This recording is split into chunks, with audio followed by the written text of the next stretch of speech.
बिस्मिल्लाहिर्रहमानिर्रहीम। बिस्मिल्लाहिर्रहमानिर्रहीम। अज़ीज़ दोस्तों और साथियों, अल्लाह तबारक व तआला का बहुत एहसान और करम है कि अल्लाह पाक ने हम सबको रमज़ान का मुबारक महीना अता किया और इस मुबारक महीने में रोज़ा रखने की तौफ़ीक़ भी अता फ़रमाई। इतनी शिद्दत की गर्मी पड़ने के बावजूद भी बहुत सारे मुसलमान रोज़ा रख रहे हैं। ये अल्लाह का एहसान है और अल्लाह के करम से ये हो रहा है। चलिए दोस्तों, अपना वीडियो शुरू करते हैं कि इससे पहले मेरा वीडियो आया था सहरी के ताल्लुक़ से, रमज़ान के ताल्लुक़ से, नीयत के ताल्लुक़ से।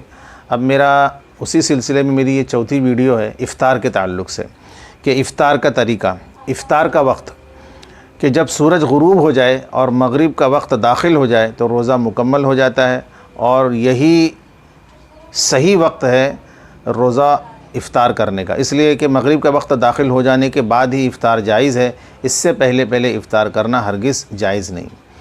दूसरे सवाल की तरफ चलते हैं कि इफ़्तार के लिए क्या अज़ान का इंतज़ार करें? जी नहीं, इफ़्तार के लिए मस्जिद के अज़ान का इंतज़ार न करें, बल्कि इफ़्तार के लिए वक्त का इंतज़ार करें। अगर वक्त हो जाए तो फ़ौरन इफ़्तार कर लें, मस्जिद के अज़ान का इंतज़ार न करें। तीसरा सवाल, क्या इफ़्तार में जल्दी करना चाहिए?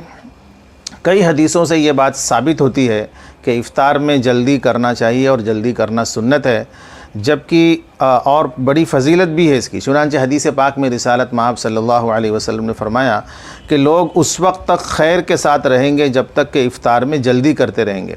लेकिन यहाँ एक बात रुक कर के नोट करने जैसी है कि जल्दी करने का मतलब हरगिज़ ये नहीं है कि मग़रिब का वक्त दाखिल होने से पहले इफ़्तार कर लिया जाए, बल्कि इस हदीस की रोशनी में ये बात निकलती है कि सारे काम काज छोड़ करके सबसे पहले इफ़्तार करें और इफ़्तार का वक्त हो जाने के बाद मज़ीद इंतज़ार न करें और दूसरे किसी काम में मशगूल ना हो। और एहतियाती तौर पर जब इफ़्तार का वक्त शुरू होता है तो 2 से 3 मिनट अगर इंतज़ार कर लें इत्मीनान के लिए, तो ये इंतज़ार ताख़ीर में शुमार नहीं होगा, बल्कि ऐसा करना दुरुस्त है। चौथी बात, वक्त दाखिल होने से पहले इफ़्तार करना। वक्त दाखिल होने से पहले अगर भूल से किसी ने इफ़्तार कर लिया तो भी उसका रोज़ा टूट जाएगा। वो ऐसा ना समझे कि मेरा रोज़ा नहीं टूटा, रोज़ा टूट जाएगा और उस रोज़े की उसको क़ज़ा रखनी पड़ेगी। हाँ दोस्तों, अज़ीज़ साथियों, अब हम चलते हैं अपने 5वें सवाल की तरफ। लेकिन उस सवाल की तरफ जाने से पहले मैं फिर से आप हज़रात से अपील करता हूँ कि चैनल को सब्सक्राइब करें, वीडियो को पूरी तरह देखें, इस नीयत से देखें, अमल की नीयत से देखें, लोगों तक पहुँचाने की नीयत से देखें, इसको लाइक करें, शेयर करें।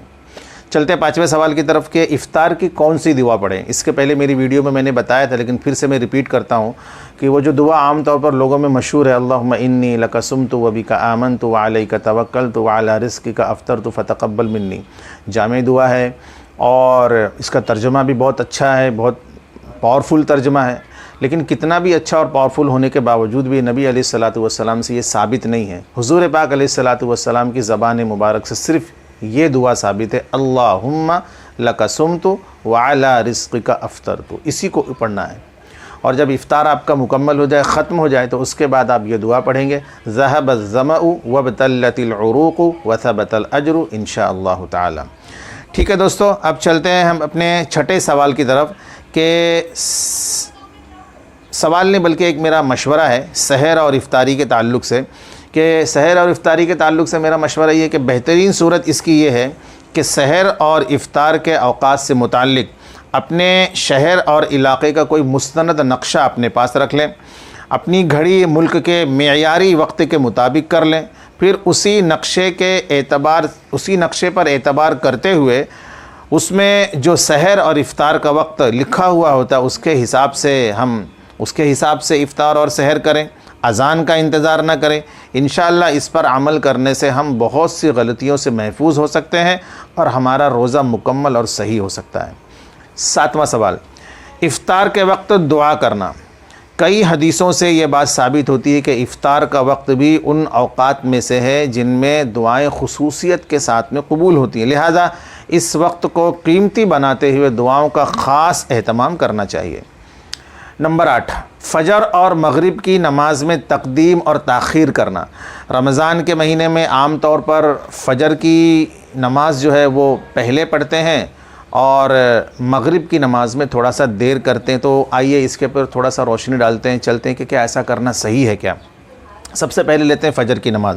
फ़जर की नमाज़ में जल्दी करना रमज़ान के महीने में नबी अलैहिस्सलातु वस्सलाम और सहाबा ये रमज़ान के महीने में सहरी के फ़ौरन बाद जब फ़जर का वक्त दाखिल हो जाता तो नमाज़ फ़जर पढ़ लिया करते थे और गैर रमज़ान में दिन निकलने के करीब पढ़ते थे। तो दोनों बातें हुज़ूर अकरम सल्लल्लाहु अलैहि वसल्लम के अमल से साबित हैं और इनमें कसरत जमात का लिहाज भी होता है। गैर रमज़ान में ताख़ीर करके जो पढ़ा जाता है तो उसमें ज़्यादा लोग शरीक होते हैं और रमज़ान में जो पहले पढ़ लिया जाता है तो उसमें ज़्यादा लोग शरीक होते हैं। तो हुज़ूर का अमल भी है और इसमें कसरत जमात का जो मकसद है वो भी मिल जाता है। तो लिहाजा ऐसा करना कोई गलत बात नहीं है। और मगरिब की नमाज का जो सही वक्त है कि जैसे ही सूरज डूब जाए, मगरिब का वक्त दाखिल हो जाए तो फ़ौरन मगरिब की नमाज़ पढ़ना यही मुस्तहब तरीक़ा है। लेकिन रमज़ान के महीने में रोज़े को मद्देनज़र रखते हुए उसमें थोड़ी सी ताख़ीर करना, मुनासिब ताख़ीर करना, इतनी ताख़ीर नहीं कि मकरूह वक्त हो जाए, ऐसा करना तो गलत है, लेकिन मुनासिब ताख़ीर करना सही है। लिहाजा ऐसा कर सकते हैं।